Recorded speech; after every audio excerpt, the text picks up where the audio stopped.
Hi guys, Thoyyib YouTube channel മീഡിയയിലേക്ക് എല്ലാവർക്കും സ്വാഗതം. നമ്മൾ ഇന്ന് വന്നത് മറ്റൊരു ദാരുണാന്ത്യത്തിൻ്റെ നേർക്കാഴ്ചയിൽ.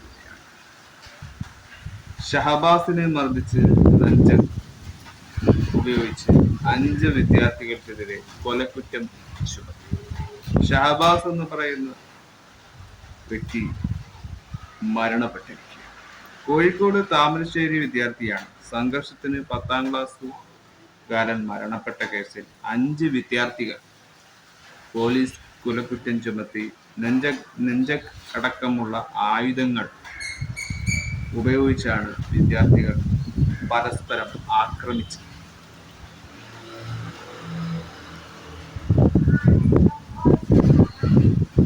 തലയ്ക്ക് പരിക്കേറ്റെങ്കിലും ഷഹബാസിന് പുറത്ത് മുറിവുകളൊന്നും ഉണ്ടായിരുന്നില്ല. ഇതേ തുടർന്ന് ആശുപത്രിയിൽ എത്തിക്കാതെ തന്നെ സുഹൃത്തുക്കൾ ഷഹബാസിനെ വീട്ടിലെത്തിച്ചു. അല്പസമയത്തിന് ശേഷം ഷഹബാസ് ഛർദ്ദിച്ച് അവശനായി. ലഹരി വസ്തുക്കൾ ഉപയോഗിച്ചെന്ന് വീട്ടുകാർ അന്വേഷിച്ചപ്പോഴാണ് വിദ്യാർത്ഥി സംഘർഷത്തെക്കുറിച്ച് അറിഞ്ഞത്. തുടർന്ന് രാത്രിയോടെ വീട്ടുകാർ കോഴിക്കോട് താലൂക്ക് ആശുപത്രിയിൽ എത്തിച്ചുവെങ്കിലും ഗുരുതരാവസ്ഥയിൽ മെഡിക്കൽ കോളേജിൽ മാറ്റുകയായിരുന്നു. ഷഹബാസിന്റെ തലച്ചോറിൽ ആന്തരിക രക്തസ്രവവും ചെവിക്ക് സമീപമുള്ള എല്ലിന് പൊട്ടലും ഉണ്ടായിരുന്നു. അതേസമയം വിദ്യാർത്ഥികൾ ശബ്ദ സന്ദേശങ്ങൾ പുറത്തു വന്ന സാഹചര്യത്തിൽ ആക്രമണം ആസൂത്രണമായിരുന്നു എന്ന സംശയവും ഉയരുന്നു. സംഭവത്തിൽ പൊരുത്തപ്പെടണമെന്ന് ഇനിയൊരു ഉമ്മയ്ക്കും ഈ അവസ്ഥ ഉണ്ടാകരുതെന്ന് പറഞ്ഞു കൊണ്ടുള്ള മറ്റൊരു വിദ്യാർത്ഥി ശബ്ദ സന്ദേശവും പുറത്തു വന്നിട്ടുണ്ട്. അപ്പം ഷഹബാസ് എന്ന് പറയുന്ന ഈ ഒരു 10ാം ക്ലാസ് വിദ്യാർത്ഥിയുടെ മരണം ഒരു സാധാരണ ഒരു മർഡർ കേസല്ല. പക്ഷേ ഇത് എന്തിനെ സൂചിപ്പിക്കുന്നു എന്നതാണ് നമ്മൾ തിരിച്ചറിയേണ്ടത്. ഈ ഒരു മർഡർ കാരണം വലിയൊരു പ്രതിഭാസം തന്നെയാണ്, വലിയൊരു വഴിത്തിരിവ് തന്നെയാണ് ഉണ്ടായിരിക്കുന്നത്. ഇപ്പൊ ഈ നാട്ടിൽ നടക്കുന്ന മുഴുവനും ഇത്തരത്തിലുള്ള മർഡറാണ്. 2012 ഡിസംബർ 25 പാകിസ്ഥാനിൽ കറാച്ചി യൂണിവേഴ്സിറ്റി വിദ്യാർത്ഥി ഷഹാസിബ് ഖാൻ പ്രതികരണം നടപടിയുമായി ഭാഗമായി കൊല്ലപ്പെട്ട ഷഹസിബ് ഖാന്റെ കൊലയാളികളെ പിടികൂടുന്നതിൽ പോലീസിന്റെ ഭാഗത്തു നിന്ന് തുടക്കത്തിൽ നടപടിയെടുക്കാത്തത് രാജ്യവ്യാപകമായ പ്രതിഷേധത്തിനും പാകിസ്ഥാനിൽ സമ്പന്നരുടെ അധികാര ദുർവിനിയോഗത്തിനും പ്രതിഷേധത്തിനും കാരണമായി. ഇതൊരു മുമ്പുണ്ടായിരുന്ന ഒരു കേസാണ്. അതുപോലെയാണ് ഇപ്പൊ നടക്കുന്നത്. ഈ ഒരു സംഭവം കത്തിപ്പടരുകയാണ് എന്ന് നിങ്ങൾ ഓർക്കുക. കാരണം ഈ ഒരു സിറ്റുവേഷൻ ഹാൻഡിൽ ചെയ്യാൻ പറ്റില്ല. ഈ ഒരു പുണ്യമാസത്തിൽ, റമദാൻ മാസത്തിൽ തന്നെ 1 മാർച്ച് അറേബ്യൻ മണ്ണിൽ ഇന്ന് റമദാനാണ്. ഈ അന്ത്യ നിമിഷങ്ങളിൽ തന്നെ, ഈ നല്ലൊരു ദിനങ്ങളിൽ തന്നെ ഇത്രയും നീചമായ ഒരു ആക്രമണം ഈഗോ ക്ലാഷിന്റെ പേരിൽ സമൂഹത്ത് നടക്കുക എന്ന് പറയുന്നത് വലിയൊരു തെറ്റായ സന്ദേശമാണ്. പൊതുജനങ്ങൾ ഇതൊക്കെ വിശ്വസിച്ച് ഇതൊക്കെ ഇങ്ങനെ നിലനിർത്തണമെന്നത് എന്തിനാണ് ഇവരിൽ താല്പര്യം? നമുക്ക് കേൾക്കാം ഷഹബാസിന് എന്തൊക്കെയാണ് അബദ്ധങ്ങൾ പറ്റിയ, ഷഹബാസിന് നേരെ ഉണ്ടായ ആക്രമണം എന്താണെന്നത് നമുക്ക് വാർത്തയിലൂടെ തന്നെ നമുക്കൊന്നും കൂടി അറിയാം.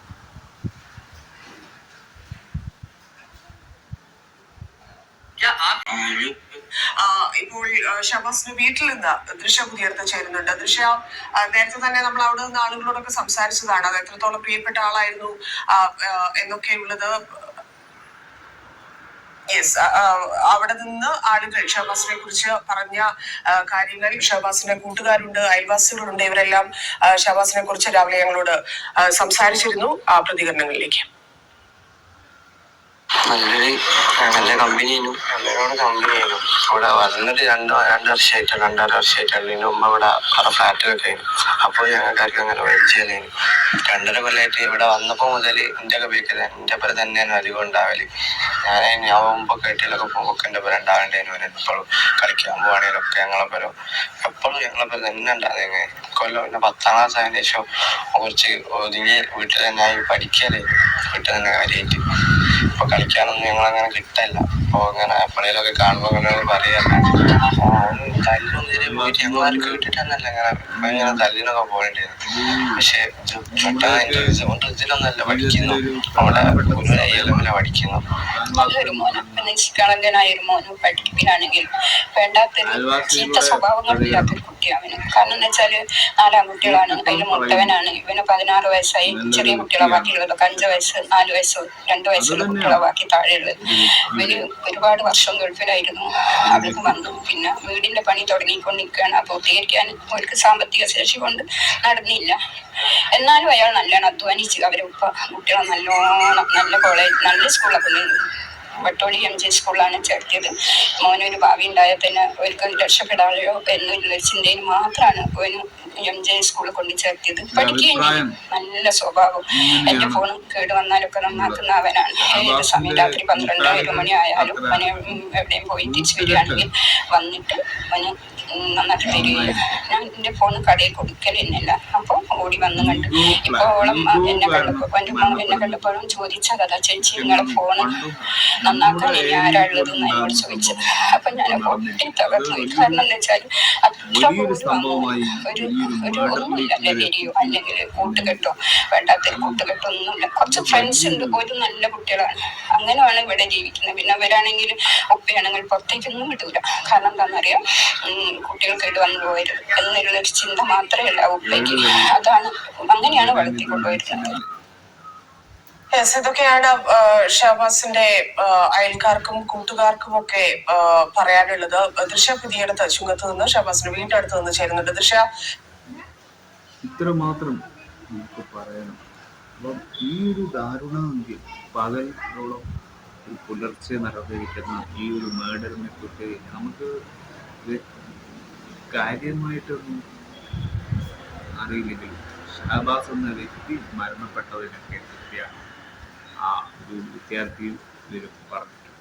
ബാക്കിയൊന്നും നമ്മുടെ വിഷയങ്ങൾ നമുക്കത് കേൾപ്പിക്കണമെന്നില്ല. കാരണം ഷഹബാസിൻ്റെ മരണം അത്രക്കും വലിയൊരു അപകടം തന്നെയാണ്. അതും ഉള്ളിലാണെന്ന്, പുറത്തല്ല മുറിവേറ്റത്. നെഞ്ചിനകത്തും ചെവിക്കുമൊക്കെ വലിയൊരു അപകടം വിട്ടാണ് ആ കുട്ടി മരണപ്പെട്ടത് എന്നത്. ഈ അപകടങ്ങളൊക്കെ എന്തിനു വേണ്ടിയാണ്? നല്ലൊരു ദിനം, നല്ലൊരു സമയം, നല്ലൊരു സാഹചര്യത്തിൽ ഓടുന്ന ഈ 2025 ദുർമരണങ്ങൾ കാരണം നമ്മൾ മനസ്സിനെ പിടിച്ചു കിട്ടാത്ത ഒരു വലിയൊരു ദുരന്തത്തിലേക്ക് പോകുന്ന നമ്മുടെ നാടിനെ കാണേണ്ടി വരും. ഇതിനു വേണ്ടിയാണ് ഈ ഒരു കുറ്റച്ചുമത്തൽ നിങ്ങൾ നിന്ന് കൊടുക്കുന്നത്. കുട്ടികൾ തന്നെയാണ് ഇതിലെ ഇരകൾ. അപ്പോൾ അവർ ക്രിമിനൽസ് എന്ന് പേര് വരും. അവർക്കൊരിക്കലും നീതിന്യായത്തിൽ നിന്ന് ഒളിച്ചോടാൻ പറ്റില്ല.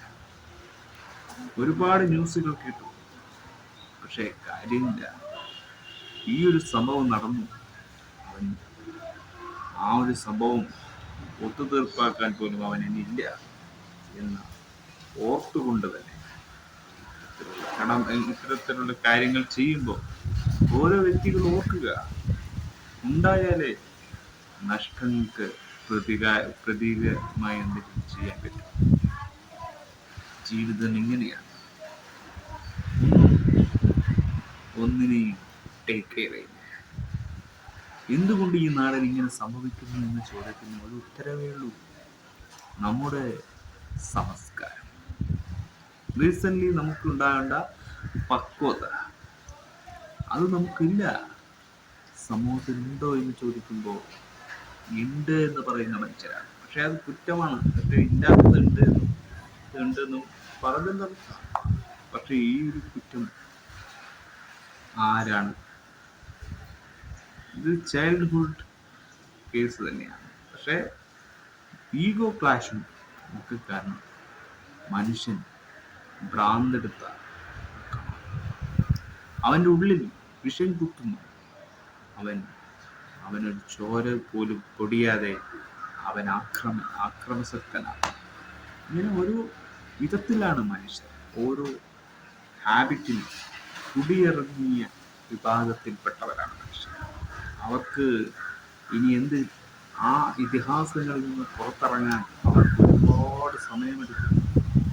അത് ഒരു സാധാരണ കാര്യമല്ല. ഇത് നമുക്കും അറിയാം, നിങ്ങൾക്കും അറിയാം. ഈ ഒരു ദിനത്തിൽ തന്നെ നല്ല വാർത്തയല്ല പുലരും മുമ്പേ ഓരോ മനുഷ്യരും വാർത്തകൾ കേൾക്കുമ്പോൾ തന്നെ ഇപ്പോൾ ഒരു അയ്യേ എന്ന് തോന്നുന്നു. കാരണം വാർത്തകളിൽ പോലും ശാശ്വത പരിഹാരങ്ങൾ കണ്ടെത്താൻ ഇന്നത്തെ സമൂഹത്തിന് സാധിക്കില്ല. കാരണം അത്രക്കും നീചമാണ് ഈ രാഷ്ട്രീയ കൊലപാതകം. അവർ കാട്ടിക്കൂട്ടുന്ന ഈ നാട്ടിലെ സംഘർഷത്തിനൊക്കെ ഉത്തരവാദിത്തി ഇവിടെ നടപ്പിലാക്കുന്ന ഓരോ സർവീസ്, ഓരോ സിസ്റ്റമിൻ്റെയും നിർദ്ദേശത്തിൽ തന്നെ ആ കാട്ടിക്കൂട്ടലാണ് നമ്മൾ കാണുന്നത്. നമ്മൾക്ക് കണ്ണിലൂടെ കാണേണ്ടി വരുന്ന ഇത്രയും ദാരുണാന്ത്യം ഈ ജനങ്ങൾക്ക് കാണാൻ പറ്റാത്ത രീതിയിൽ തന്നെ കൊണ്ടെത്തിക്കുന്നത് കുട്ടികളാണ്. ഈ പയ്യൻ എന്ത് തെറ്റ് ചെയ്തിട്ടായിരിക്കും മരണപ്പെട്ടിട്ടുണ്ടാകുക? ഒരു ചെറിയ കാര്യം ഇന്നത്തെ ഈ സമൂഹത്തിന് വേദനകരമാണ്.